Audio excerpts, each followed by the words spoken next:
I think there's a very good trend going on in art history at the moment of trying to recover some of these models from total anonymity. You know, who were these models?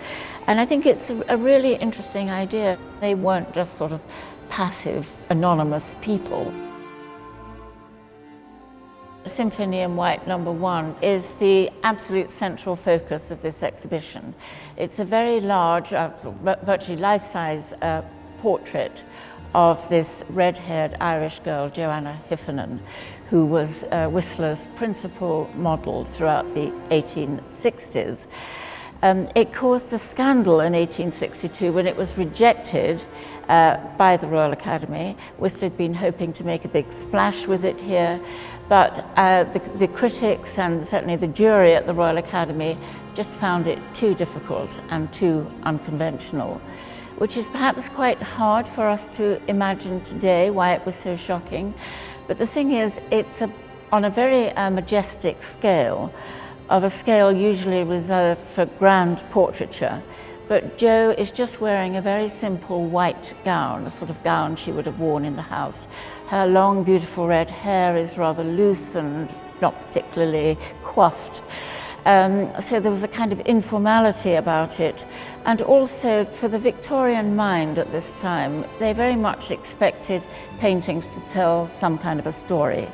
And there's something very passive, there's no sense of narrative in this painting, which at the time they just really couldn't deal with. Joanna Hiffernan was born in Limerick in Ireland in 1839, probably. There's an awful lot we don't know.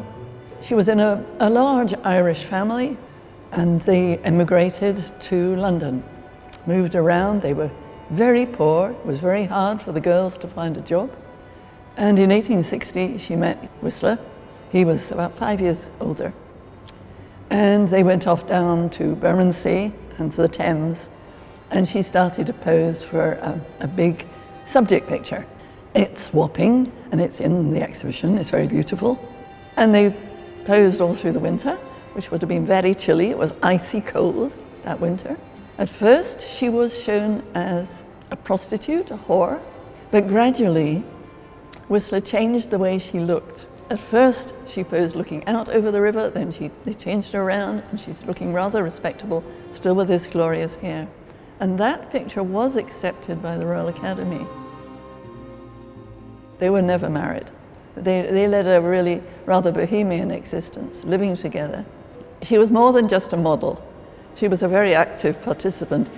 And in a way, saying just a model is completely wrong. I don't know how long one can pose for, but she had to pose for hours.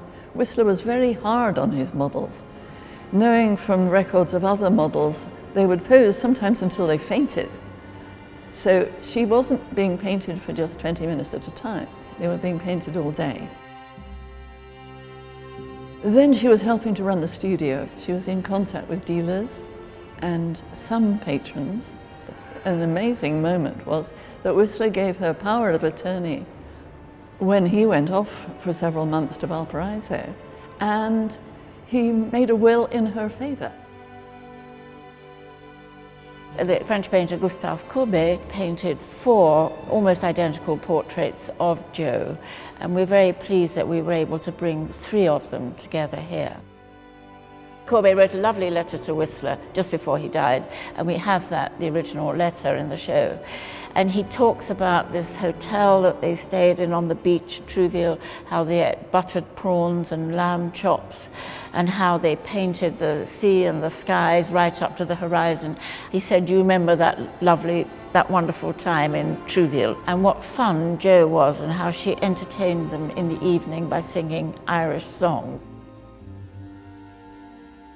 They were still in a relationship, but Whistler was playing around a bit. In a brief affair, he had an illegitimate son. And a few years later, Joanna Hiffernan and her sister Agnes took over care of the little boy and brought him up. They remained friends until it would seem that her health began to break down. And in the last couple of years, She had a pretty miserable time, and she died of bronchitis. We've only just found out that she died in 1886, which we had no idea of. And it's a hell of a shock, because she died young. I love Symphony in White No. 2, and I know that's one of Margaret's favourites. I think some of the prints, the etchings, Weary and Joe's Bent Head are absolutely beautiful. I love some of the seascapes, but I just do think that Symphony in White No. 1 just has so much presence. I find out every time I look at it, I find something new.